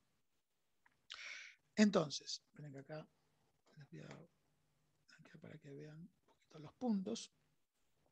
Entonces, desde el psicoanálisis, Ulloa se propone analizar lo que va a decir el costado más trágico que se devela en las instituciones, y como siempre digo, desde investigación, ¿no?, a partir de lo observado en las relaciones. Entonces, no son cuestiones de orden filosófica, son personas que se han dedicado a estar ahí investigando e interviniendo y generando transformaciones. Entonces, estos son productos de investigaciones de años. Entonces, por eso dicen que el costado trágico, bueno, lo plantean a partir de esas observaciones entre las relaciones de los miembros, las modalidades que tienen para llevar a cabo las actividades y los emergentes que aparecen también como latentes, y todo, por eso la mirada psicoanalítica, ¿no? Entonces, acá se plantea un poco la figura también que decíamos del iceberg, ¿no?, aquello de la institución como un objeto oscuro, su dimensión menos perceptible, lo que se oculta bajo la inmediatez y vorágine de las acciones humanas, cotidianas, ¿no?, que es para Ulloa, que es eso, lo oculto, lo que no se ve, lo más oscuro, es la dimensión más cierta de una institución. Eso es lo real de la institución. Y que se efectúa como si esto no existiera, como si estas instituciones no hubieran una mediación entre el sujeto y la acción, ¿no? Como si la institución fuera algo puramente objetivo, ¿no? Algo reificado, algo que está ahí creado de la nada y no fuera producto de las acciones humanas. Entonces se niega entonces el rol protagonista, ¿no? Y como productor de la acción a los sujetos. Ahora bien, entonces dice que la existencia verdadera de la institución, va a decir, entonces esto, la figura del iceberg, no es solamente lo que se muestra, sino justamente la que se pierde, dice él, ¿no? La que no se está viendo. Esa es la real característica, esa es la real institución, la que parece, todo aquello que parece más oculto. De alguna manera, y acá para articular autores, hay cierta articulación con el planteo de Luraud desde el análisis institucional, ¿no? Cuando Luraud habla de que se apunta desde el encuentro de analizadores a que la institución revele lo no dicho, ¿no? No lo plantea como lo oscuro, pero sí como lo no dicho, lo que no está ahí a la vista, ¿no? Y que justamente tiene que ver con los conflictos que se parten con la institución, porque desde la perspectiva, ¿no? Como trae Ulloa, es lo que define más a la institución de aquello que está oculto. Entonces, este costado trágico de las instituciones posee una relación estrecha con la naturaleza específica del trabajo, con la que, bueno, se enfrenta al ejercicio profesional, llevándolo a cabo, estableciendo vínculos con la población destinataria y sus problemáticas, en general pensando en el trabajo social, fuertemente ligados a poblaciones con derechos económicos, sociales, culturales y por lo tanto políticos vulnerados, y que por lo general derivan en situaciones de pobreza, abusos, violencia. Entonces lo que dice él es que hay también singularidad en las instituciones, ¿no? En función de la naturaleza del trabajo, de lo que cada institución aborda. ¿Sí? Entonces, por eso hay que analizar cada institución, ese costado trágico, singularmente. Como ya les he venido contando, bueno, y venimos trabajando, entonces el ingreso a la cultura en este proceso de socialización familiar y que luego es fortalecido por lo escolar, este ingreso a la cultura primero y al mundo del trabajo luego, en segundo término, que es en la instancia de proyectos de realización, implica entonces la emergencia de expectativas y también de una contrapartida por parte de la institución de la sociedad. O sea, si uno, como decíamos, si hay restricciones, represiones, se supone que la institución de la sociedad y también las organizaciones lo que tienen o deben proveer es una garantía de protección, de desarrollo de autonomía, de la vida social, de la identidad, la posibilidad de ahí, como decíamos antes, de metaforizar deseos, ¿no? De sublimar en el campo de trabajo, por ejemplo, esas pulsiones sexualizadas que invisten los sujetos y objetos, pero ahora derivadas al mundo laboral para poder tener un reconocimiento valorado socialmente. Esa sublimación erótica, como decíamos antes, define objeto y objetivo, en tanto búsqueda de actos y producciones valoradas socialmente y por las cuales se recibe, como decíamos antes, o la idea es necesario recibir ciertos reconocimientos. Eso es un poco la expectativa inconsciente que se tiene a la hora de ser socializado. Entonces, en esta línea donde ciertas coerciones, mandatos o violentación institucional legitimada implícita y explícitamente. Esto es interesante, o sea que en tanto esta sociedad nos provee de estas protecciones y reconocimientos, hay cierta cuestión que nos violenta la institución en tanto restricciones que es legítimamente aceptada o acordada. Porque también esta violentación legítima, consensuada, acordada, se va produciendo en el propio proceso de socialización. Entonces, ¿cuáles son esas violentaciones? Bueno, reglas, las formas del lenguaje, códigos, símbolos, significados, estas formas institucionales, lo que está permitido, lo que está prohibido. Entonces, esto es reconocido como de alguna manera cierta violentación, en tanto que son coerciones y restricciones, acordadas, pero que son necesarias y tolerables para darle funcionalidad y coherencia al accionar de las instituciones y sobre todo también para poder vivir en sociedad, ¿no es cierto? Pero que en el mundo laboral también se transitan, como decíamos antes, en el subsistema nómico, por ejemplo, y que son actuadas por los sujetos que trabajan en la institución. Ahora bien, cuando ese pacto, ¿no?, se incumple, dice Ulloa, y la institución no solo no permite, sino que impide el alcance del ideal profesional, que impide la formación y crecimiento continuo en el saber hacer disciplinar, que obstaculiza el reconocimiento material, sea salarial, tecnológico, ecológico, pero también obstaculiza el reconocimiento de la retribución simbólica como el reconocimiento, ya la violentación institucional comienza a incrementarse en grado, o sea, esta carga psíquica empieza a ser mayor, porque justamente nuestras retribuciones nos permite la sublimación, y que puede llegar al punto tal de agresiones, ¿no?, que la convierte en lo que Ulloa denomina el síndrome de violentación institucional, que es generador de gran sufrimiento en la medida que afecta gravemente la relación entre las actividades realizadas y el sentido total del trabajo, ¿no? Uno puede decir que ahí se percibe, este síndrome se percibe en la falta o quita de la impronta creativa y genera una depreciación por el propio hacer. Fíjense, lo contrario al reconocimiento que hablábamos antes, el no reconocerse parte de esa comunidad o de colectivo de un oficio. Entonces, transforma y lleva al trabajo de los sujetos trabajadores a realizar actos mecánicos meramente burocráticos, ¿no? Es decir, donde se digamos, prioriza la estructura institucional y sus normas por sobre el contenido del hacer. Y esto también es productor de sufrimiento.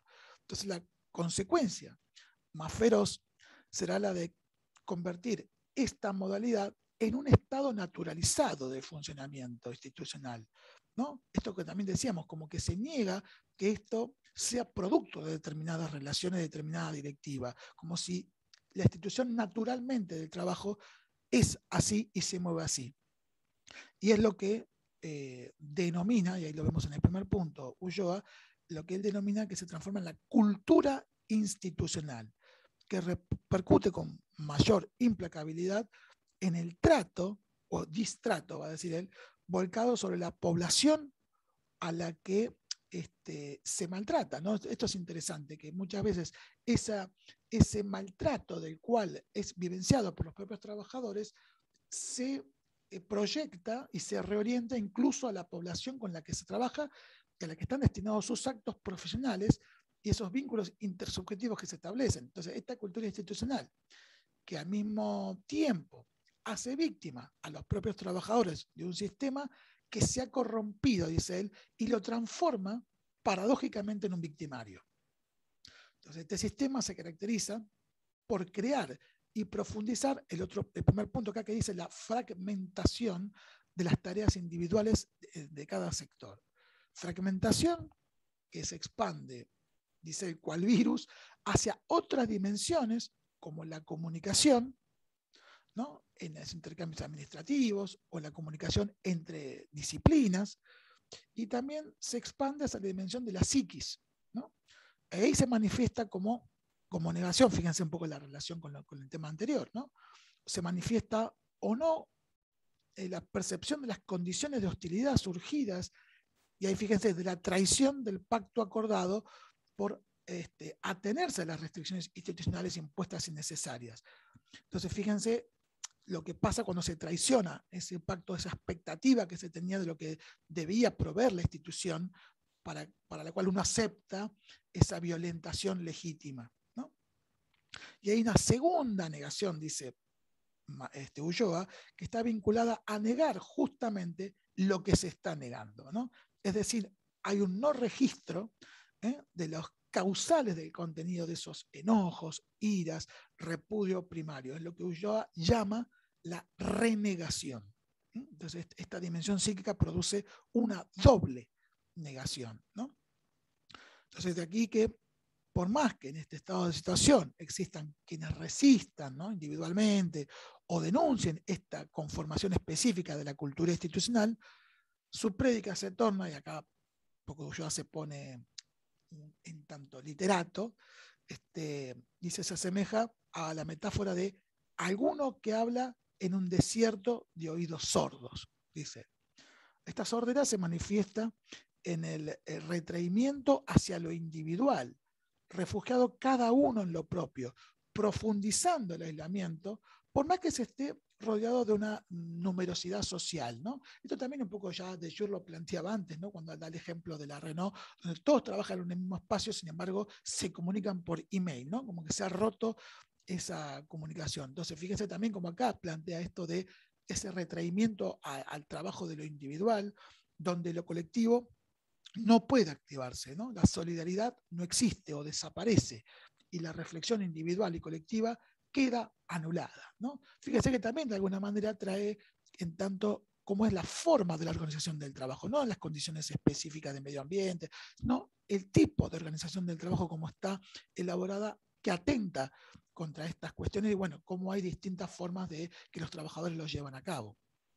Entonces, lo que vuelvo a agregar es que a la fragmentación y a la alienación producida por esta renegación, que, digamos, de alguna manera impacta en el pensamiento y sepulta, esto es interesante, ¿no?, sepulta la posibilidad de reflexión argumentada. Entonces se le adjunta la incidencia a esto en los cuerpos, lo que Ulloa destaca como desadueñamiento de lo corporal, va a decir él, ¿no? Estos tres aspectos, ¿no?, la fragmentación, la renegación y la desadueñación corporal, completan lo que Ulloa reconoce o categoriza como el síndrome de violentación institucional, dándole a esa cultura institucional conformada un carácter de mortificación, ¿no?, dice él, que nos habla de y acá trae la cuestión más psicoanalítica, esta mortificación es la significación de una novela institucional trágica, ¿no?, en tanto argumento construido, ¿no? Un alguien o un sector se encuentra a merced de algo que aún rechazándolo, repudiándolo, no tiene manera aparente de evitar la relación que tiene con ese otro, sea un ser humano o sea un sistema, y que necesita de él para amar, divertirse, curarse, trabajar, estudiar, comer, vivir y morir o no dignamente. Pero ese otro del que depende, acá estamos hablando de, como decíamos, seres humanos o sistema, ¿no?, ese otro del que depende, lo maltrata o distrata, negándolo como sujeto, convirtiéndolo en un objeto, una cosa inerte, un cuerpo, un número. A este estado de situación planteada como novela, fíjense, esto traído también desde Freud, ¿no?, como esas escenas originarias, primordiales, que son parte de cómo están construidas las fantasías. Entonces vuelvo a decir, esta novela que se constituye es lo que, esta novela, en tanto mortificación además, es lo que Ulloa denomina la encerrona trágica, ¿no?, y que nos retrotrae a la relación de poder dual, ¿no?, más brutal y visceral. La de esta relación, cuando hablábamos del modelo clásico sociológico de poder del dominador dominado, del opresor oprimido, del torturador torturado. No hay un tercero mediador, dice Ulloa, como podría ser la instalación, por ejemplo, de un dispositivo institucional de intervención externa, ¿no? Acá no hay mediación. El más fuerte se convierte, dice él, en el más idiotizado del sistema. ¿Pero por qué? Porque es en tanto víctima de su propia perversidad, que no está obviamente registrada, ¿no?, que lo lleva a una negación del otro en tanto ser humano. Por eso habla de esto de el idiotizado, ¿no?, el que toma por naturaleza ese estado institucional, esa cultura institucional, y la vive como si fuera inmodificable, ¿no? Entonces, esta negación de esos otros lo insensibiliza frente al crimen que comete, ¿no?, estos actos violentos, de maltrato, a sus actos antiéticos. Fíjense poco la figura que hablaba de Jure frente al sufrimiento ético, ¿no? Que uno podría decir que esas personas que llevan de alguna manera o no pueden ver, no pueden observar, no pueden intervenir en el maltrato de los otros, están idiotizados en los términos que plantea Ulloa. Entonces, retomando, ¿no? No puede ver ese maltrato que propinan los otros. Esta idiotez se traslada a quienes sufren ese distrato o maltrato, o sea, a las víctimas últimas de la institución. Esto tiene que ver, como decíamos, cuando se proyecta sobre la población destinataria. Entonces, terminan consintiendo, naturalizando este maltrato, sometidos ellos mismos a la población destinataria de esos actos, ¿no? Entonces, también ellos, en esta encerrona trágica, esta novela, esta situación de mortificación institucional, trasladan esa mortificación a esa población destinataria con la que trabaja, pero al mismo tiempo esta mortificación, aun cuando esté negada, pero se manifiesta en estos maltratos, es productora de un gran dolor psíquico, es decir, de sufrimiento, que impone un pensamiento trágico y terminal. Esto estaría expresado en el no hay salida, ¿no? No hay esperanza. Esto es lo dado, lo existente, lo instituido, ¿no? La institución está impensada, va a decir Ulloa, está inerte, es imposible, se ha llegado a un punto, ¿no?, de tal naturalización, de tal idiotización, de tal mortificación, que no se ve la posibilidad de un cambio, de una transformación, de una salida. En tanto, como decía él, no hay un mediador. Hay que pensar en un mediador quizás externo. Entonces ahí, con toda esta forma ya, digamos, de pensamiento, de instalación internalizada, dice él, se cierra el círculo de la encerrona trágica que involucra trágicamente a todos los sectores de la institución, convirtiéndola en una suerte de cárcel o de instrumento de la tortura social, ¿no? Fíjese los términos que lo utiliza, bien viscerales, bien brutales. Ahora, ¿cómo uno puede ver esto? ¿Qué indicadores, ¿no? Como las manifestaciones de esta situación de encerrona trágica en la que vive la institución? Un poco también, como decía de Jure, hay una falta de valentía, hay una merma de la inteligencia y la creatividad. Fíjense, también trayendo lo de Mendel, trayendo lo de Castoriadis, ¿no? Hay una incapacidad para explicar lo que se hace y la vivencia de la propia situación. Hay una cancelación, acá en términos psicoanalíticos, de esa vida erótica que se expresa en la alegría, ¿no? Hay una pérdida de la práctica de un pensamiento crítico y más aún del autocrítico, ¿no? Hay apatía, hay desgano, hay fatiga crónica en los trabajadores, hay agobio, ¿no? Hay un mal humor permanente, constante, un estado de resignación, ¿no? Esos son como indicadores que uno puede ir viendo para dar cuenta si se está dando esta encerrona trágica y esta mortificación. Entonces, de alguna manera, la encerrona trágica muestra cómo lo instituido se separa del proceso de institucionalización. Entonces, esto quiere decir cómo un producto cuya producción, es decir, ha sido elaborado y hay autores, autores que han construido esa institución, empiezan a desconocerse, ¿no? Como que no existieran, como que no hay una historia en esa institución. Y en este no reconocerse como productores de esta elaboración, es que en tanto aparece la enajenación. Acá tenemos un poquito de estos términos marxistas, ¿no? Entonces, lo instituido aparece o se revela ante los sujetos de la institución como instituido per se. Por eso digo lo de que no hay historia. La institución y la cultura institucional es así porque así se dio siempre. Esto no es producto, no es elaboración de nadie. Así es el trabajo, ¿no? Y se acostumbra a trabajar así. Y esta al mismo tiempo también es la que impide las posibilidades de pensar transformaciones, al menos tal como está. Por eso vuelvo a decir, a veces es necesario la mediación de un dispositivo externo. Entonces, esta encerrona trágica, como dice Ulloa, y porque forma parte de la psicología institucional psicoanalítica y tiene su dispositivo de intervención, él dice, afortunadamente no es inevitable que se den las instituciones, no es siempre se llega a este punto del sin salida.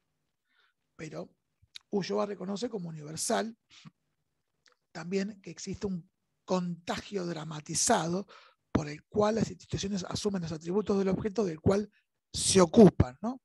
Acá pasa muchas veces en las instituciones que hay una suerte de asimilación al concepto de identificación, ¿no? Que plantean la construcción de cómo se concibe esta estructura libidinal de la institución. Muchas veces las instituciones empiezan a tomar el formato de la estructura de las prácticas que abordan, ¿no?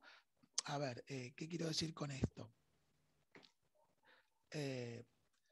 Si estamos trabajando en hogares y paradores y personas en situación de calle, es muy interesante ver a veces cómo los profesionales de esas instituciones empiezan también aun cuando sean contenidos variados, aunque hablen de otras cosas, la estructura del reclamo, la estructura de cómo conciben la institución es muy similar a las personas a las cuales atienden esa población destinataria. Se quejan otra vez sin reflexión, sin argumento, meramente pasionalmente, no se sienten parte de esa institución, hablan como si fueran externos a ellas y como si esa institución estuviera per se allí sin historia. Entonces es muy interesante cómo la estructura se asemeja a la de aquellos que están padeciendo una situación y ellos viven la institución como inmodificable, ¿no?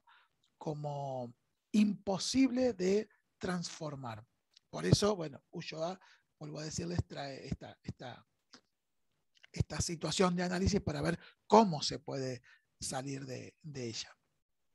Entonces, este contagio un poco dramatizado, dice él, es porque de alguna manera o se manifiesta en que las profesiones que se pauperizan, dicen anímicamente, por contaminación con poblaciones plagadas de carencias que atienden, ¿no? Esto es un poco lo que decíamos. Retoman como la estructura de reclamos de esa población, entonces las profesiones se van perdiendo su criticidad, ¿no? Hay también una dramatización del entorno social, ¿no? La institución refleja cual texto en su escena diaria, dice, actuándolo sin conciencia de hacerlo, ¿no? Es comprensible esa institución en la medida que es metáfora de la sociedad. No es más que otro estado de la misma materia social, una suerte de reflejo. Entonces, se manifiesta lo externo en la propia institución, ¿no? También esta dramatización tiene que ver con del trabajo, de la técnica y sus herramientas para llevar a cabo la tarea institucional. El medio de producción impone relaciones no entre personas, sino entre actores sociales o sujetos institucionales determinados por categorías socialmente instituidas, en función de que cada uno hace en función del lugar que ocupa en la institución. Y por lo tanto, la institución se es trabajador social, se es jefe de guardia, se es supervisor. Se despersonaliza, ¿no? No hay una persona detrás de esas profesiones. Entonces, esto es cuando el rol o la función se impone sobre la persona.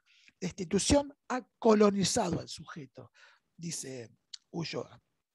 Pero esta colonización y su consecuente maltrato se manifiesta en las relaciones intersubjetivas y como de alguna manera repercute en propios ajenos ese actuar. A ver, vuelvo a decir, lo que va diciendo Ulloa es que hay determinados factores que dan cuenta de ese contagio dramático en las profesiones, en tanto el entorno social, en el marco institucional y en tanto también en el trabajo y en esta imposición de los roles sobre la persona. Entonces, fíjense que para poder llevar a cabo esta encerrona trágica, se necesita, de alguna manera, que se desubjetivice, es decir, que haya objetos, profesiones, funciones. No hay personas. Justamente las personas son las que tienen la capacidad de crear, de imaginar, de transformar. En la medida que esta categoría es subsumida o ha llevado al punto de lo inerte, de la inexistencia, obviamente que trabajo social, un supervisor, o sea, objetos no pueden transformar la institución. Pero para no transformarla, es esta cuestión de contagio trágico necesita llevar a estos puntos, justamente para convencer a quienes trabajan allí que no pueden hacer nada para modificar ese estado de cosas, ¿no? Otro contagio es que la comunidad de la institución dramatiza lo oculto y oscuro que caracteriza al objeto de trabajo, que es una institución, ¿no? Entonces, lo que va a decir Ulloa, que y esto tiene que ver con su dispositivo de intervención. Lo importante sería hacer consciente la situación de mortificación.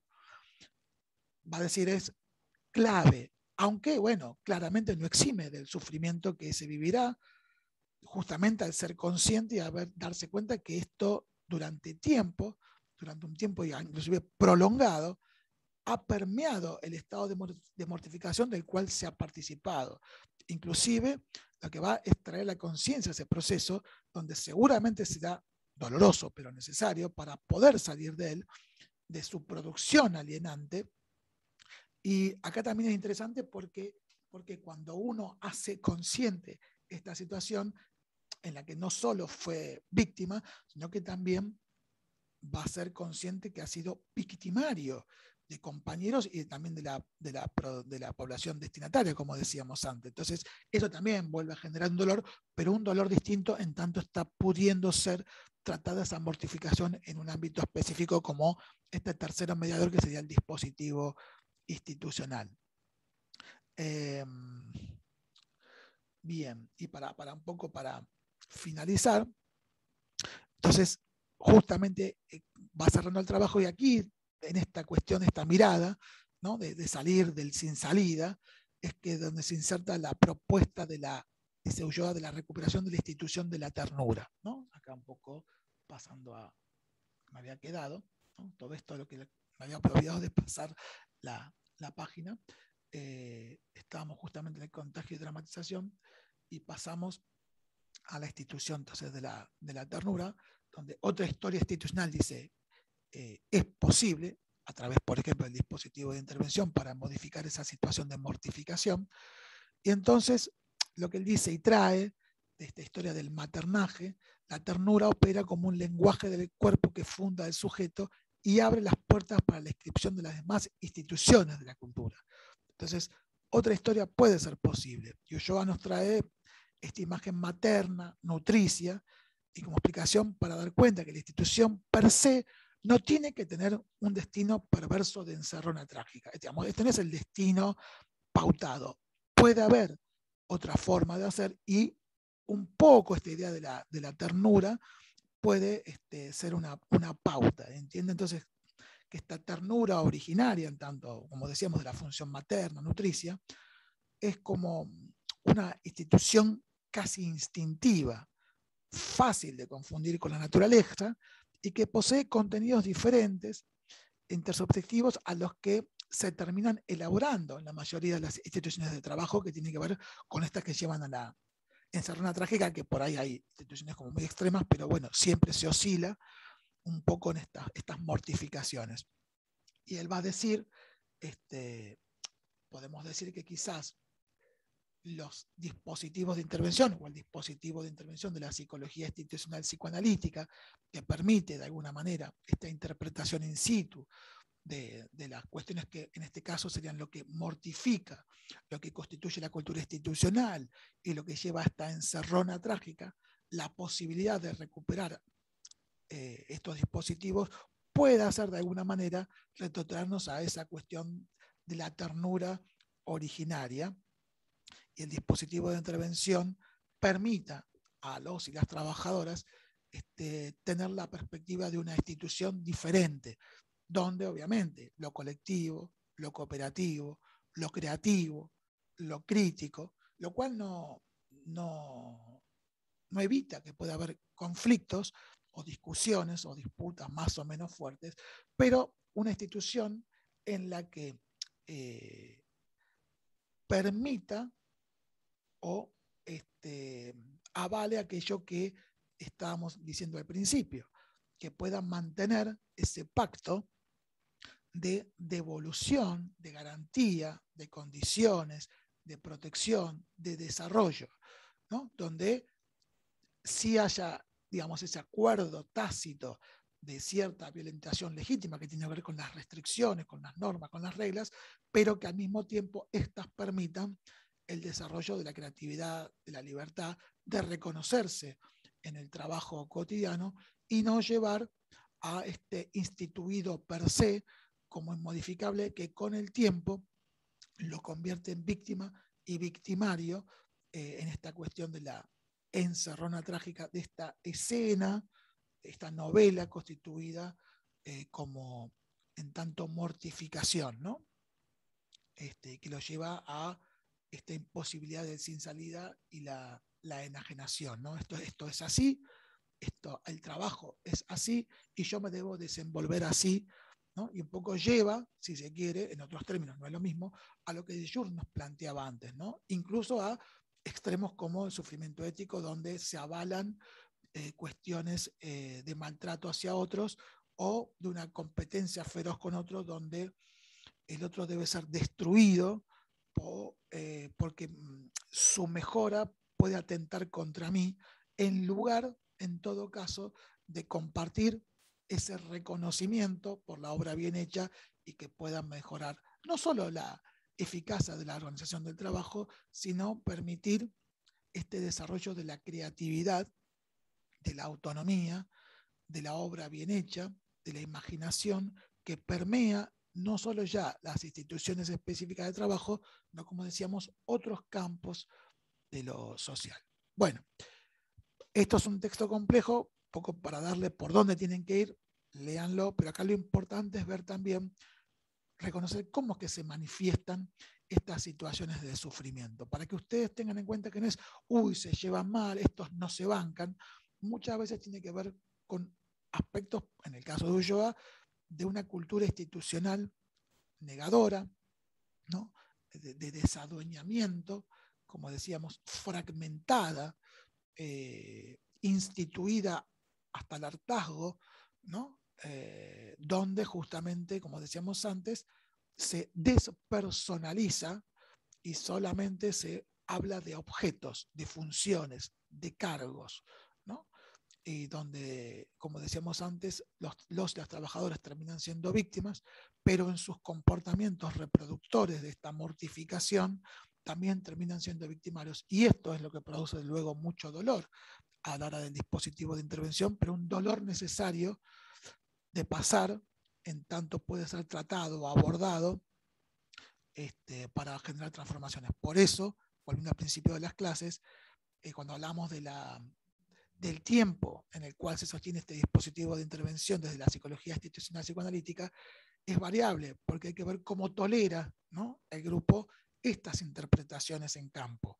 Entonces, de su tolerancia, de su insight, va a poder permitir que el dispositivo continúe y de allí poder modificar aquello que los está mortificando, que los lleva a la encerrona trágica, que los lleva a ser víctimas y victimarios de su tarea. Y sobre todo, de generar el sinsentido, ¿no es cierto? Es un trabajo que tampoco se puede ver en la obra finalizada. Y en todo caso, en general, la obra finalizada es bastante precaria, es bastante frustrante y eso mismo retroalimenta el enojo, el mal humor, la frustración de los propios trabajadores. Es como un círculo vicioso, por eso lo llama como encerrona trágica con todas estas características. Bueno, los voy dejando y nos estamos viendo la próxima clase y bueno, los invito también a ver qué aspectos dan cuenta de estos indicadores, por lo menos para dar cuenta de sufrimiento, de malestar, de frustración de las instituciones y ver si los podemos también luego anudar con